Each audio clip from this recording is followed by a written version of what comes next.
Dobrý deň, milí diváci aj poslucháči, zdravím vás. No a poďme sa venovať aktuálnym témam na kanáli FaktX. V súčasnosti je to aj z parlamentu počuť, možno aj oknami, aj dverami, sa bojuje o hlasovanie zo zahraničia prostredníctvom pošty. No a ja to považujem za vec, ktorá nie je adekvátna vzhľadom k tomu, že voliť sa má doma, má sa voliť vo volebných miestnostiach a každá osoba prezenčne by sa mala dostaviť k voľbám. V Uhorsku bola kedy aj v 19. aj v 20. storočí, až kým sa nerozpadlo, platilo aj to, že kto bol pripustený k voľbám, o tom si ešte niečo povieme, musel mať zaplatené dane. Ak nemal zaplatené dane, tak bohužiaľ nemohol ísť voliť. Takže tí naši spoluobčania, ktorí sú v zahraničí a platia dane v zahraničí, bohužiaľ by podľa týchto zásad nemali právo voliť. A ja to považujem tiež za nie celkom adekvátne. Aby oni, tí, ktorí 10, 15, 20 rokov žijú v zahraničí, rozhodovali o našej budúcnosti a o stranách, ktoré majú riadiť túto krajinu, teda naše Slovensko. No ale poďme k tým voľbám. Pár slov zabehneme do minulosti. No volilo sa vždy. Vieme, že sa vyberali ľudia už od dávna. Možno aj praveký človek si zvolil svojho vodcu, prípadne nejakú radu starších a skúsenejších, takých ľudí, ktorí majú v hlave toho viacej. A títo vodcovia museli vynikať, či už fyzicky, najčastejšie, teda tá sila bola taká, ktorá vlastne presvedčila tých ostatných, alebo aj nejakými inými schopnosťami. Takže, no. A už potom v období stredoveku, novoveku, keď sa pomery trošku začali už lepšie organizovať, tak sa volilo samozrejme na miestnej úrovni, potom na regionálnej úrovni, teda v župách, stoliciach a potom na celoštátnej úrovni. Volilo sa, povedzme, od tej celoštátnej záležitosti sa môžeme odraziť. Volilo sa do uhorského snemu alebo tzv. Parlamentu, ktorý sídlil alebo schádzal sa na Rákoši, to bolo také veľké pole nedaleko Pešti, Rákoš pole. Tam najčastejšie sa zišli tí, ktorí teda mali záujem nejakým spôsobom sa zúčastňovať na riadení krajiny. Samozrejme, že rozhodoval panovník a jeho takí najbližší magnáti a bohatí šlachtici, ale taká drobnejšia šlachta prichádzala na snem a tam sa rokovalo o spoločných záležitostiach, najčastejšie o daniach. A vieme, že tie snemy ešte do 16. storočia bývali veľmi búrlivé. Sa zišlo aj 15-20 tisíc ľudí, bola povinnosť, aby každý šlachtic prišiel na snem a zostával tam 14 dní, samozrejme 2 týždne, kým sa tie dôležité veci neprerokovali, ale toto samozrejme sa nedalo nejakým spôsobom presne odkontrolovať a keď sa dostaneme už do doby po roku 1526, keď začali nám vládnuť Habsburgovci, tak takýto aziatské snemovanie, že všetci sa mali tam zísť na tom sneme, tak sa odstránilo a prijala sa zásada, že každú stolicu majú reprezentovať dvaja zvolení poslanci alebo vyslanci. A títo sa volili v rámci snemových zhromaždení. A tí potom, teda snem v rámci jednej stolice. A títo potom reprezentovali danú stolicu na sneme.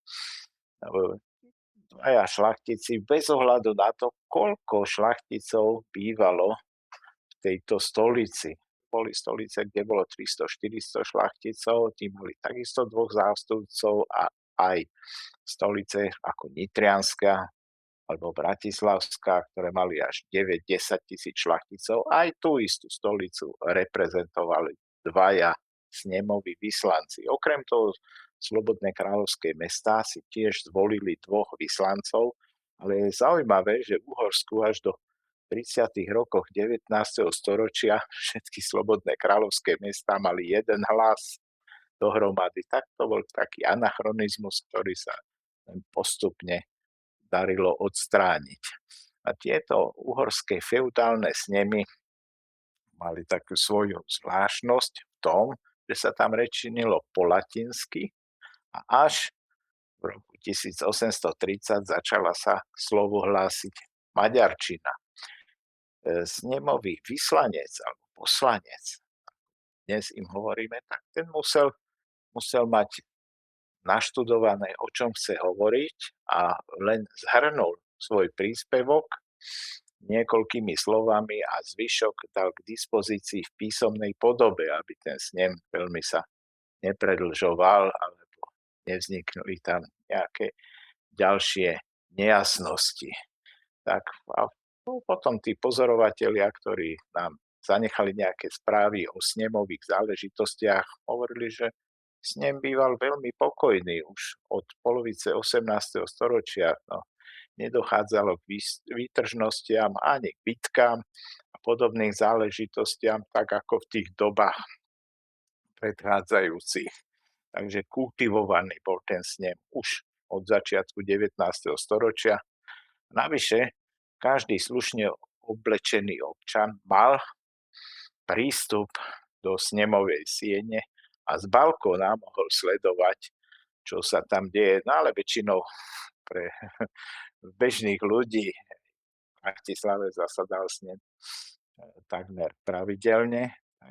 Väčšinou tam nešli vzhľadom k tomu, že tým latinským záležitostiam nerozumeli. No a prichádzame do roku 1848, keď sa Uhorsko vlastne zbavilo feudalizmu po tej známej marcovej revolúcii, prebehla aj v mnohých slovenských mestách, už štartovala sa medzi nami v Bratislave, potom preskočila do Viedne a potom do Pešti, tak sa začalo snemovať a voliť na novom princípe.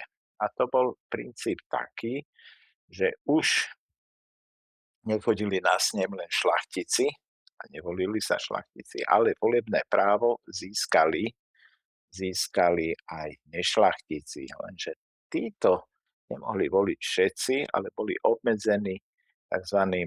Vzdelanostným a peňažným cenzom. Vzhľadom k tomu, mal vzdelanie dotyčných, vyššie vzdelanie od gymnázia a cez rôzne školy a tak ďalej, vyššieho stupňa, tak mal právo voľby. Potom voliť mohli aj bývalí šlachtici, vzhľadom k tomu, že feudalizmus zanikol v roku 1848 a potom aj majetnejší sedliaci, aspoň takí, ktorí mali 1/4 usadlosti, teda zhruba 3-4 hektáre poľnohospodárskej pôdy a voliť mohol len gazda, teda hlava rodiny. Ten bol pripustený k voľbe. Vyhotovili sa volebné zoznamy a tie potom sa kontrolovali pri voľbe.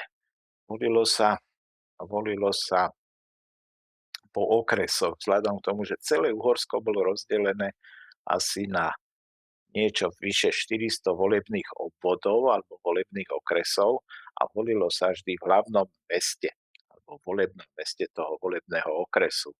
Napríklad teda na Záhorí boli volebné okresy nasledujúce: Stupavský, Moravský Svätý Ján a Skalica a Senica. Vidíme, že celé Záhorie pokrývali teda 4 volebné okresy a volilo sa len v mieste okresu, teda nevolilo sa po dedinách alebo nejak korešpondenčne, to neprichádzalo do úvahy, ale volič, ktorý mal právo voľby, tak musel ráno, veľmi skoro ráno zapriahnuť do rebríňáka, sadnúť aj s nejakými spoločníkmi a vybrať sa do sídla volebného okresu, tam čakať, až kým prišla naňho rada a potom vošiel do volebného stanu, kde nahlas povedal jednak, ako sa volá, odkiaľ prichádza,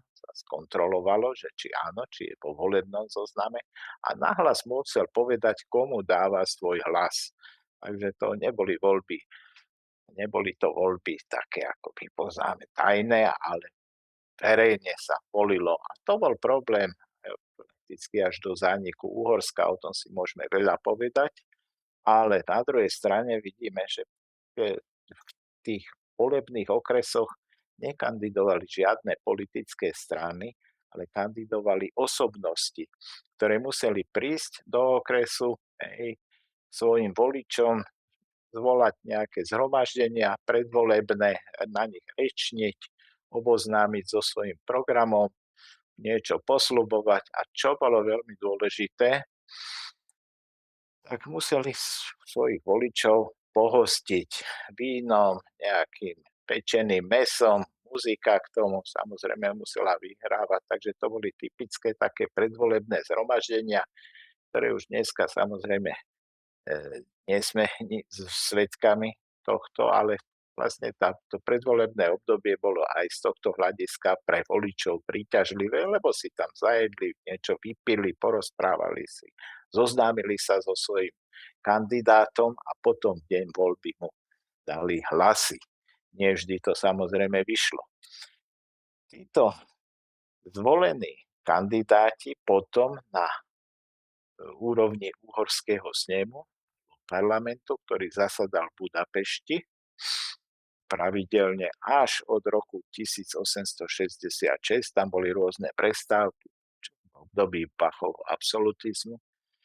Tak chodili na snemové zhromaždenia, kde sa zaradili do nejakého toho klubu politickej strany. Tých politických strán bolo tak 6-7 na uhorskej pôde. No a tam vyvíjali obvyklú politickú činnosť, ktorá mala charakter, samozrejme, že korupcia tam takisto nechýbala, rôzne obchody sa robili, tak ďalej, takže to je dosť zaujímavé rozprávanie, ktorému sa teraz nemusím venovať, ale čo bolo pozitívne na týchto voľbách, k tomu, že väčšina slovenského národa nemohla voliť vzhľadom na ten vzdelanostný a majetkový cenzus, zhruba tak 7-8% obyvateľov, tak zvolený kandidát musel prísť do svojho volebného okresu a v mieste, teda v hlavnom meste toho volebného okresu, povedzme tu v Stupave, ale v Skalici, v Moravskom Svetom Jáne, v Bratislave, tá bola rozdelená na dva volebné okresy, celé mesto Bratislava aj s okolím, Pezinov, Trnava a tak ďalej, tak tam musel skladať účty zo svojich volieb, zo svojej politickej činnosti. Nemohol len tak anonymne, ako je tomu dnes, že my volíme politické strany, ale nevieme vlastne, kto tam nastúpi do toho parlamentu podľa nejakého kľúča, rôznych dohôd a tak ďalej. Takže voľby sú teraz viac anonymizované, ako tomu bolo aj za starého Uhorska. No a v tomto prípade aj ten dotyčný snemový vyslanec musel tým svojim voličom skladať účty, ako sa hovorí, a oboznámiť ich s tým, čo vybavil pre svoje voličstvo a pre tých, ktorí ho volili, aké dobrodenia, čo bude vlastne pre voličov, respektíve pre obyvateľov prínosom. Máme tu jeden príklad zo Stupavského volebného okresu, kde kandidoval v roku 1901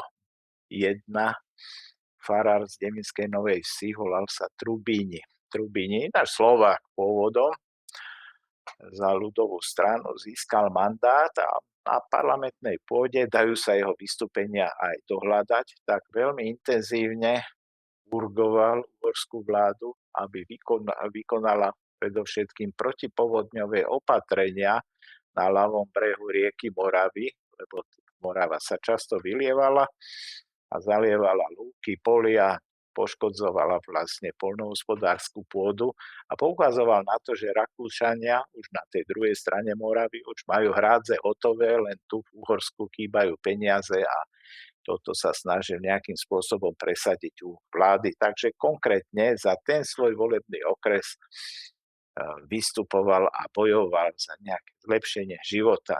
Samozrejme, že často pamätali aj tí poslanci na seba a rádi sa zišli na snemové rokovanie, najmä keď sa vypísalo, že sa bude rokovať o poslaneckom plate. Ten poslanecký plat bol tiež veľmi zaujímavý v tej dobe, no ale aj iné výhody boli z tohto poslanectva.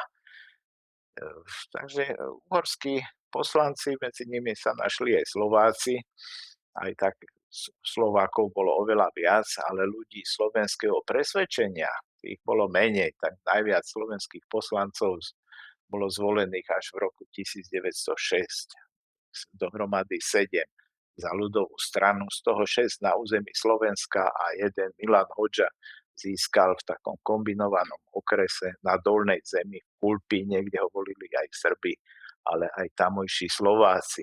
Takže nemali sme my veľké slovo v uhorskom sneme, aj keď sa naši poslanci, ktorí sa prikláňali teda k slovenskej myšlienke a sa cítili byť členmi alebo privržencami Národnej strany, tak tí vzhľadom na tieto nízke počty a najmä na rôzne volebné fígle, tak nemohli presadiť slovenské záležitosti. Takže 6-7 poslancov nám nepomohlo zlepšiť život, slovenský život a presadiť nejaké jazykové požiadavky na celoštátnej úrovni. Tu je otázka zase ďalšieho vývoja vlastne celého Uhorska, vzhľadom k tomu, že už od začiatku 20. storočia aj tí uhorské vlády, ministerskí predsedovia, či už to bol Štefan Tisa, alebo už predtým aj Vekerle a Národná koalícia, ktorá sa dostala v roku 1906 k moci, tak sľubovali aj rôzne koncesie a ústupky národnostiam, medzi nimi aj boli aj Slováci, ale od slov k činom bolo vždy ďaleko, aj v samotnom Uhorsku. Takže tieto voľby vlastne na jednej strane menšia časť obyvateľstva mala volebné právo. Bol veľký problém dostaviť sa k voľbe, tam bolo treba dlho čakať, niekedy občania stratili aj 2 dni, tí voliči, kým teda prišli na miesto voľby, kým sa dostali do toho volebného stanu, kým ich zavolali, lebo volilo sa po obciach, takto podľa istého kľúča geografického, no a potom zase dlhá cesta naspäť, 30-40 kilometrov, bolo treba absolvovať niektorým voličom a do svojich obcí. Takže keď sa dneska sťažujú a rozprávajú, predovšetkým opoziční poslanci hovoria, že im idú ukradnúť voľby a znemožniť volenie, podobné záležitosti, to treba brať s úsmevom vzhľadom k tomu, že tí naši zahraniční Slováci, ktorí nemajú možnosť prísť na Slovensko alebo často ani nechcú odvoliť si, tak majú možnosť aspoň v hlavnom meste alebo na ambasáde alebo niekde na diplomatickom zastupiteľstve, či už na konzuláte alebo kde inde potom voliť, ale nie voliť poštou, čo sa v mnohých prípadoch ani v susedných krajinách, dokonca ani v Spojených štátoch neosvedčilo, lebo je tam podozrenie z rôznych manipulácií. Okrem voľby snemových vyslancov alebo tzv. Poslancov sa volili aj zastupiteľstva v jednotlivých stoliciach. Tam už vlastne tá právo voľby bolo rozšírené aj na viacerých občanov, nebolo tak striktne ohraničené tým majetkovým a vzdelanostným cenzom, ale napriek tomu samozrejme ani Slováci sa nedokázali dostatočne presadiť ani pri tých župných zastupiteľstvách a do orgánov stolíc, teda tých žup, tak z hlavného župana menoval panovník a alebo bol aj dedičný župan v niektorých veľkých šlachtických rodoch. Po roku 1867 ministerský predseda menoval hlavných županov a ten župný aparát podžupana, notára, archivára, lekára a tak ďalej, to už volil tzv. Ten stoličný výbor. Takže tam sa takisto volilo verejne a bez nejakých ďalších obmedzení. Tu je zvláštnosť v rámci uhorských volieb, že keďže boli verejné, tak aj ten župný aparát vedel, ktorý roľník alebo ktorý volič, najmä spomedzi Slovákov, a to sa týkalo aj Srbov, aj Rumunov, ktorý dáva hlas opozičnému alebo slovenskému kandidátovi. A veľmi často v niektorých stoliciach dávali pocítiť potom týmto voličom, že teda zle volili podľa predstav župného aparátu. No a potom prichádzali kontroly k jednotlivým gazdom, či má psa na reťazi. Keď niekde pobehol a vtedy nebol každý dom oplotený ako dnes. Či má dostatočne osvetlenú chalupu a vyššie stropy a neboli takí udusení tam ľudia, či dodržiava ďalšie predpisy hygienické ohľadom hnojiska, záchodu, záchod samozrejme drevený, nie splachovací a tak ďalej, ale na to všetko už boli od konca 19. storočia isté predpisy, tak taký dostával potom pokuty a dokonca pokutovali aj slovenských voličov, že príliš rýchlo išli cez obec so svojím povozom. Nesmel vtedy cváľať s tým koňom, ale len ľahkým klusom alebo krokom prechádzať cez dedinu. Tak ako je dnes obmedzená rýchlosť v dedinách, v obciach aj v mestách, tak aj kedy tieto záležitosti boli obmedzené tým, že nesmel s valom jachať cez dedinu.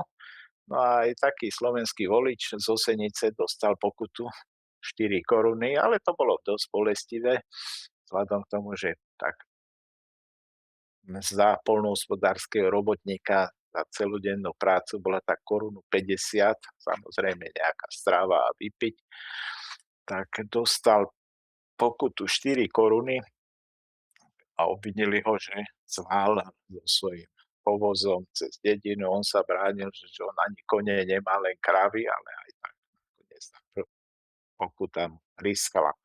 Takže takéto záležitosti sa diali. Vieme aj z Liptova, kde v roku 1906 zvolili za poslanca Ružiaka v Liptovskom Mikuláši, tak liptovskí stoliční páni mali vyhotovený zoznam voličov slovenského kandidáta, tak mnohí pre istotu pred tým šikanovaním emigrovali alebo odišli do Ameriky, kde si našli prácu a nakoniec aj lepšie zarobili. Hovorí sa, že až 500 voličov odišlo do Spojených štátov po tejto voľbe, lebo sa necítili, teda vedeli, že budú objektom nejakého šikanovania. Takže taká malá perlička z tých uhorských volieb. Volilo sa, hovorím, aj na tej stoličnej alebo župnej úrovni a volilo sa aj po dedinách. Na dediny si volili svojich richtárov a prísažných a aj ďalších funkcionárov. Tam volebné právo bolo rozšírené na všetkých obyvateľov, ktorí disponovali tzv. Domovským právom v obci, teda tí, ktorí získali právo byť v tej obci registrovaní. Výhodou tedajšej legislatívy bolo, že richtár alebo obecné zastupiteľstvo, obecné predstavenstvo nemuselo každého prijať do obce a udeliť mu teda domovské právo v obce. Keď sa im nepáčil, dotyčne sa prisťahoval a požiadal si na úrade o domovské právo, mohli ho aj odmietnúť. Takíto richtári, dneska sa im hovorí starostovia, tak mali ale za Uhorska a ten zákon platil až do začiatku prvej svetovej vojny. Mali obmedzené príjmy vzhľadom k tomu, že sa stanovilo, že najviac taký richtár môže zarobiť za rok 80 zlatých, čo po menovej reforme bolo 160 korún za celý rok. No, nebol to veľký peniaz vzhľadom k tomu, že okrem toho musel sa venovať aj svojmu hospodárstvu. Veľa peňazí ho stálo cestovanie na okres alebo do sídla župy. Takže často aj taký roľník, ktorý získal vlastne to richtárstvo, potom jeho hospodárstvo išlo dole vodou. No a tak v podstate v týchto voľbách síce dosiahol niečo, ale nakoniec na to aj doplatil. Volilo sa v tých dávnejších dobách, zhruba do polovice 19.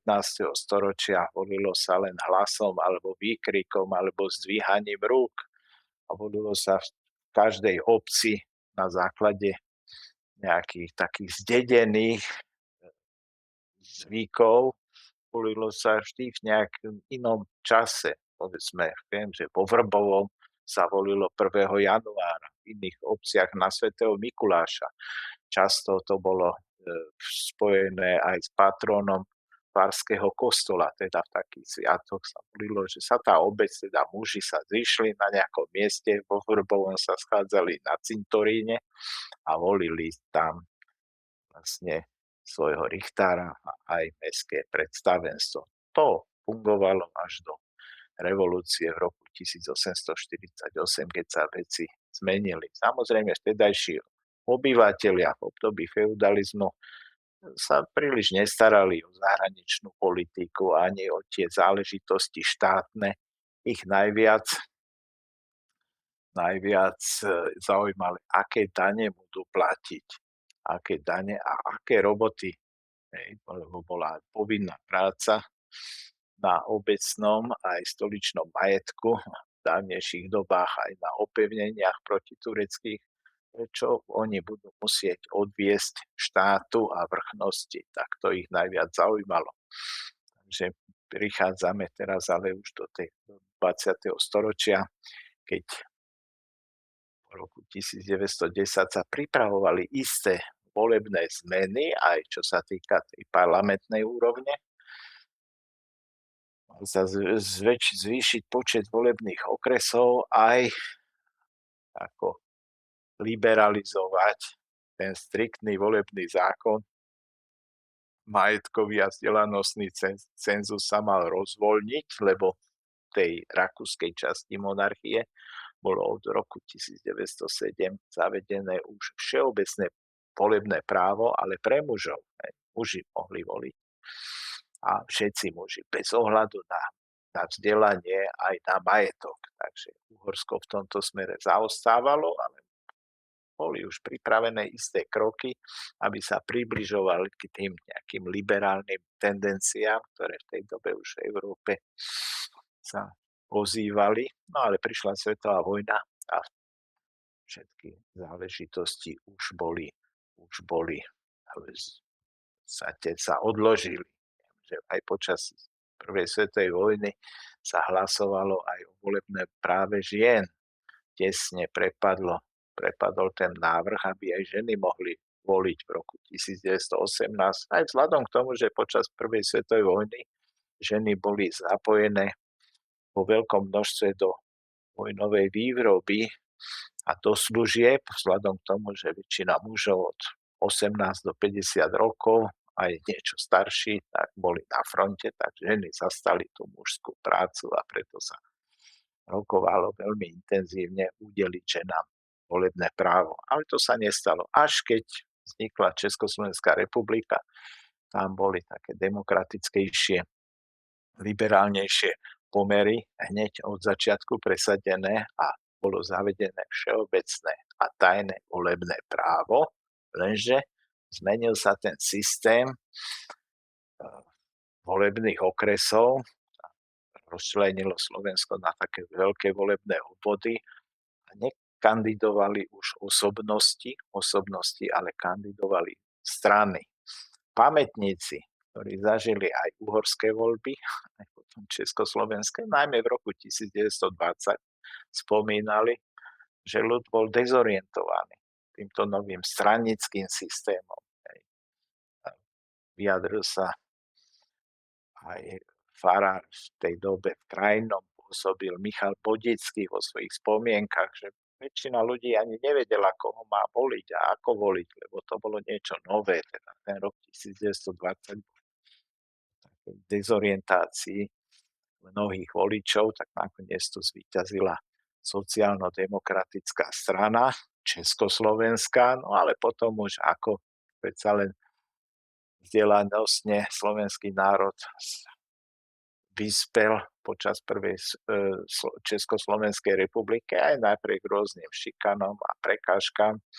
No a už potom sa iným spôsobom začali ľudia vnímať voľbu a pochopili aj ten systém politických strán, ktorý dodnes vlastne u nás dominuje. Ale o tých ďalších záležitostiach snáď si povieme niekedy na budúce. Ďakujem pekne za pozornosť a teším sa na ďalšie stretnutie. Dovidenia.